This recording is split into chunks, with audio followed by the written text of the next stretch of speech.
You can give it a little stir again or get your hands in. So squirt a bit in. Simple! And now you have your own homemade play-doh.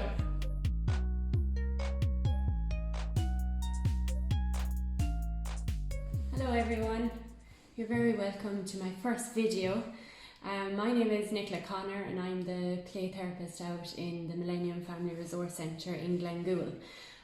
What we have decided on is that we're going to do a video, one each week. I think they're going to be putting them up on Fridays, just in time for the weekend, and really what I'm trying to do is just give you some extra ideas of what you could do at home with the children and just have a bit of fun. So each week, as I said, I'll do something, a different theme each week, and today I've started with messy play. And before I get started on actually making the play-doh, I'm making play-doh today, I just wanted to talk a little bit about play and how important it is. It's so essential for children's physical, mental, social and emotional health and well-being. Children learn through play, they develop resilience, flexibility and understanding of their world. So it's hugely important, and I hope everyone is trying to play every single day, especially during this really hard time that we have. So I'm going to begin making the play-doh now, and I hope you enjoy it. Okay, so before we begin, if mammies or daddies or any parents or adults don't like too much mess in the house, just corner off an area. Stick some newspaper sheets on the ground or put on old clothes. But even at the moment, it's so nice out. This is so simple to make outside on the grass, and just enjoy it. Ingredients: 2 cups of flour, 1 cup of salt, 2 tablespoons of oil and a bit of water. So really simple and really, really cheap. I got all these ingredients in Lidl, and I think it cost maybe €2, and it's reusable as well, as long as you put it in one of the bags that seal and no air get in, so it's great. So let's get going. 2 cups of flour first. So into a bowl. Lovely. I just got normal table salt. So fill up your cup.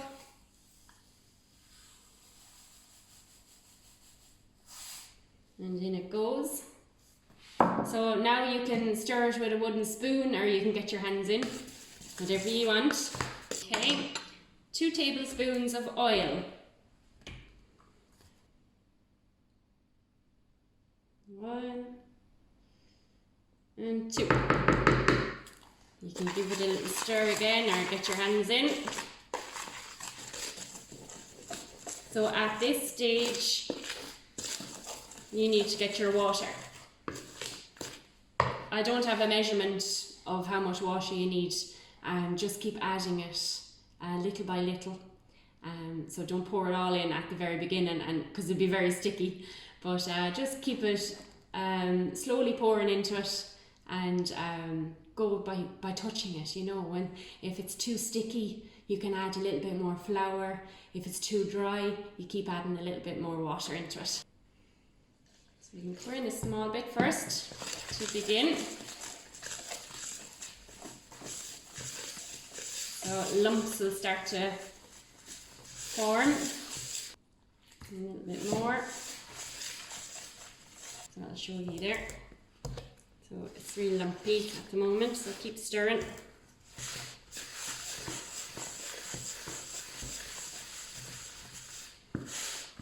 So eventually it will start all come together, like that. All sticky. Okay, so you need a little bit of extra flour for the table, or whatever surface you're doing it on. So pop it onto the table like this, and take out your dough. Now you definitely need to get your hands in now. I don't know about tasting it, could be very salty. So here is your play-doh. Your play-doh can be just like that, doesn't have to change. But I like to add a bit of colour. So what I like using is paint. Some people use food colouring or anything like that.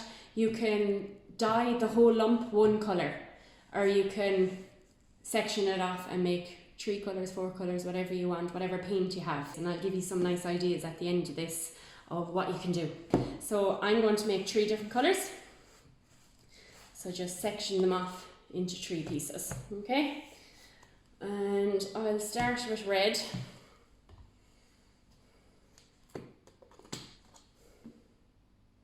So squirt a bit in. I'll show you there, so that's how much I've started with. Don't load in the paint at the beginning. It's easy to add more, so really enjoy this part. It's okay if it gets on the table, it's okay if it gets on your clothes, don't worry. So if it gets sticky during this time, add more flour. So I'm going to add more flour, because mine is sticky.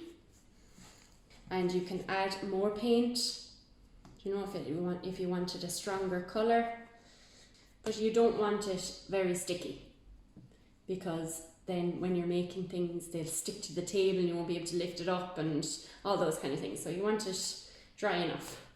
So there's my red, okay. Yellow and red makes the colour orange, so I have red on my hands. So it might turn a little bit orange. So rub it in. Have fun doing this part, you know, laugh together, have a chat. What I like doing in my playroom is making play-doh, and a lot of times when children are busy making something, they open up about things. You know, if there's something worrying you at the moment, you can have a chat about it while you're playing. It's easier for children to talk about things when their hands are busy or when they're enjoying something, when they're playing. There's my yellow. You can add more. You can add more paint if you want to. So there's a bit of red going through it too. So it's nice as well, I like it. On to our last piece. And I'm going to do purple. So you can do any colours you have. If you have no colours, that's okay. You can still play with it. Have loads of fun. And food colouring also, you could put a little bit of food colouring in through the water before you mix it into the dough. So add a bit more flour then as it gets sticky. Okay. So I know a lot of people would want even more purple, so you just keep adding. Add as much as you want, and as it gets sticky, as I said, add your flour. Okay?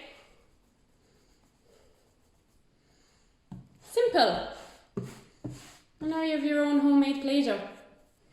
Okay everyone, so well done on making your play-doh. It's great, so now the fun begins. What you're going to do with it, it's really up to you. I'm just going to give you some ideas of what I like to do. First thing, learning. You can use your play-doh to learn, and children learn and pick up things so much quicker when it's done through play, you know, experimenting and all those kind of things. So ways of learning through this is you could make shapes. So for younger children that are learning their shapes at the moment, you could do shapes and your colours. So shapes, colours, my little niece at the moment is learning her letters. So it's really good to do it through Play-Doh as well. So firstly, you're having loads of fun because you're making it and you're getting messy. But secondly, you can create your letters out of your Play-Doh. You know, so like if you're doing A, you create the letter A out of your Play-Doh. And as I said, children will learn faster when they're doing it through something fun. You know, when they're having fun and playing. What else could you do? Creating with this is a great one. So a lot of times when you play with play-doh, you're going to create naturally. So you might build things, you might make animals out of them. Another thing of learning there is you could pick an animal that you'd like to learn about today, and you all have to build it out of your play-doh, and maybe have a fun fact or 2 or 3 facts that you'd like to learn about that animal. And while you're making it, you talk about it, and it'll stick for even longer, and it's easier. Challenge each other, challenge your mum or your dad or your siblings, your brothers or sisters, who can build whatever, a dog or a rabbit or anything like that, and off you go and have so much fun. But there's your play-doh. That's really so simple to make, it's so cheap, and it's loads of fun, and like that you have hours out of it. Like my niece and I think my little nephew made it before as well, and they would play with it all day, and they'd put it into the little bags at night, make sure there's no air getting at it, because the air will dry it out.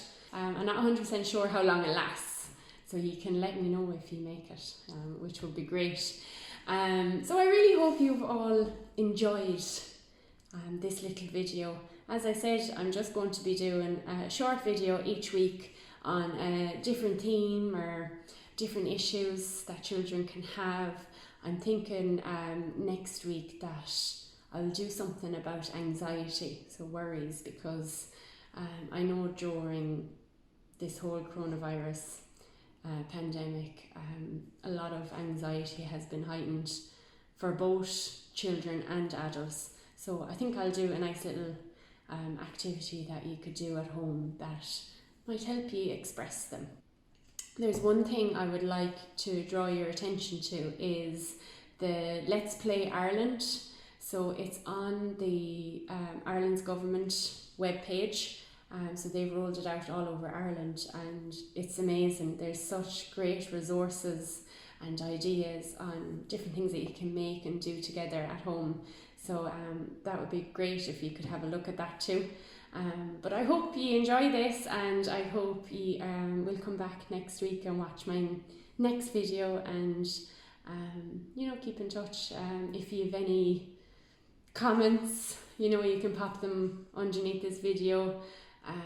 If you wanted to ask a question or any ideas or anything like that, please feel free to write something underneath this video, and let me know if anyone actually makes it and what their children thought of it, or if you build things out of it. I would love to see some pictures. You could add some pictures underneath this for us to see. So as I said, thanks a million for tuning in, and I hope to see you all again next week, and enjoy playing together, enjoy your time together now, and keep washing your hands, children. That's the main thing, and hopefully we'll all be back to normal soon. And I suppose the last thing is help clean up after making this, and enjoy it and have loads of fun. Okay, thank you, bye.